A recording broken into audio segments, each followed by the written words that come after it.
Troisième partie de l'Africa Newsroom, ils sont toujours avec nous. Laurence Dong, chercheuse en sciences de l'éducation et membre de la campagne internationale Tournons la page. Michel Abdoulouab, professeur de sciences économiques et sociales. Gratien Rukindi-Kiza, éditorialiste. Donc vous nous accompagnez depuis le début de cette émission. Merci beaucoup. Sans plus tarder, le grand angle.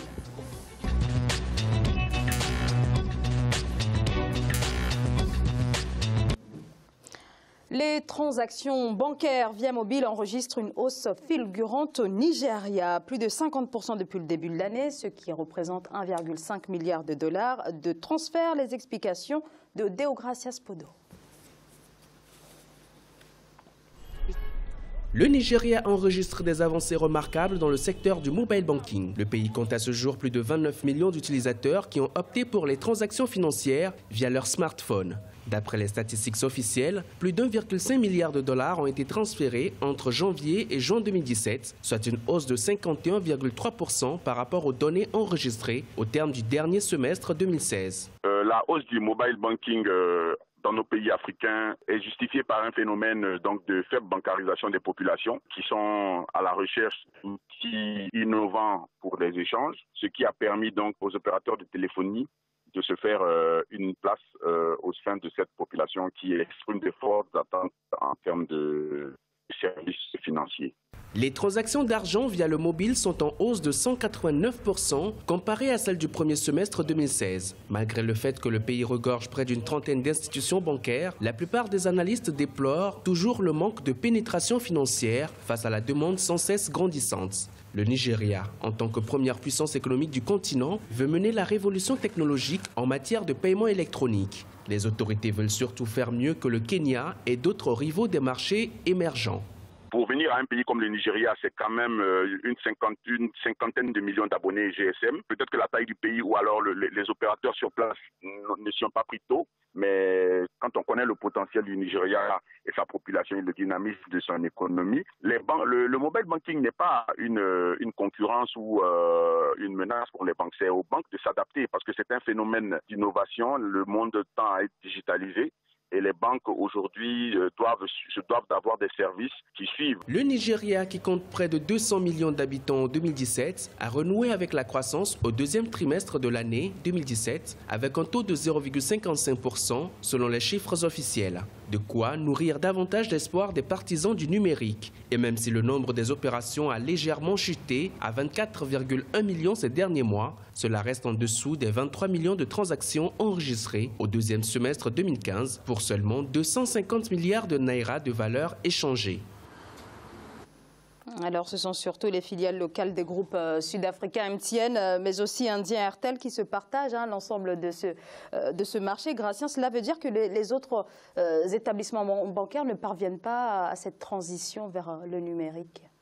Oui, il faut dire que les établissements bancaires classiques, en fait, continuent à vouloir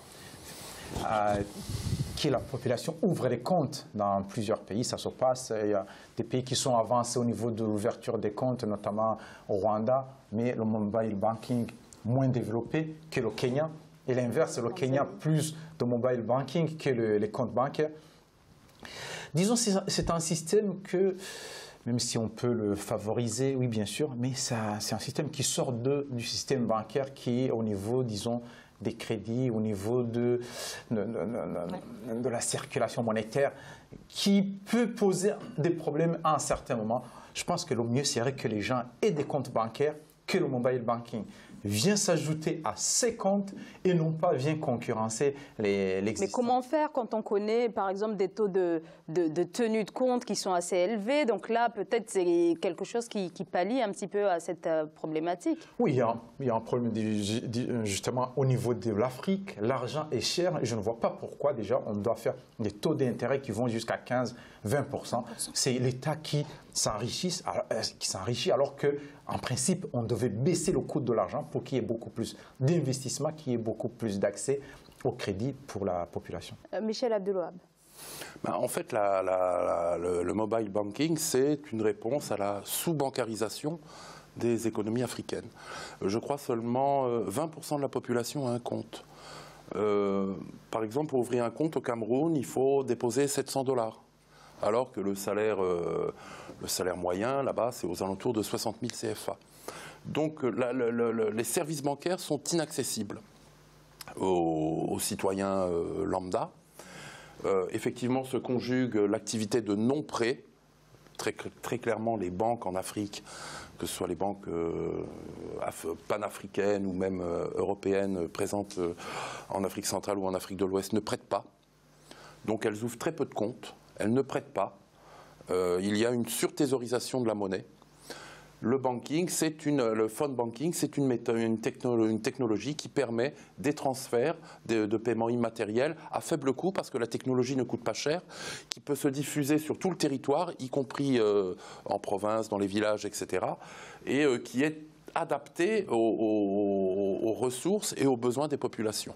Mais c'est très clairement symptomatique d'une sous-bancarisation des populations en Afrique. Laurence Dong. Oui, on a comme l'impression qu'il y a toujours cette idée de confisquer le bien-être aux Africains, de leur rendre la vie difficile, même pour des choses qui sont faciles partout ailleurs.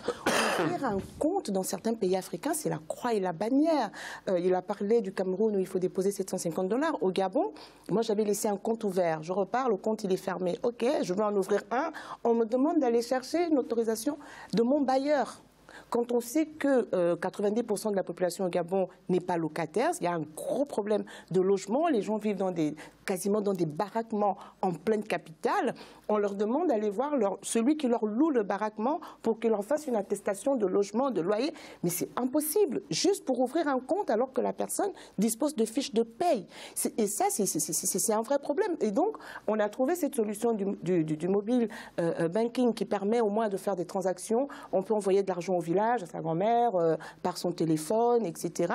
Mais c'est encore une solution qui qui ne permet pas, comme le disait Gratien, d'accéder au crédit, de pouvoir avoir certains avantages qu'une banque pourrait accorder, sans compter qu'effectivement, les banques prêtent très peu. Au Gabon, quand je travaillais là-bas, vous gagnez 500 000 francs CFA, vous demandez à la banque 500 000 francs CFA, limite ce qui serait un découvert en Europe. On vous demande d'apporter 3 avalistes, de monter un dossier et d'avoir des frais de dossier. Vous demandez à la banque l'équivalent de votre salaire mensuel. Donc c'est pour dire combien de fois il est difficile d'obtenir de l'argent. Et dans le même temps, ils prêtent aux oligarques du régime qui, au final, ne remboursent même pas les prêts qui leur sont faits. Et on a vu des banques faire faillite parce que des oligarques ont pris de l'argent à ces banques-là et n'ont pas remboursé. Donc c'est toujours la population à la base qui souffre, qui est maltraité. Et donc, si le mobile banking répond un tant soit peu à leurs besoins, c'est une très bonne chose, mais ce n'est pas la solution idéale. Elle devrait compléter, venir en plus du fait que tout le monde puisse avoir accès à un compte bancaire, parce que je crois que c'est un droit et c'est normal.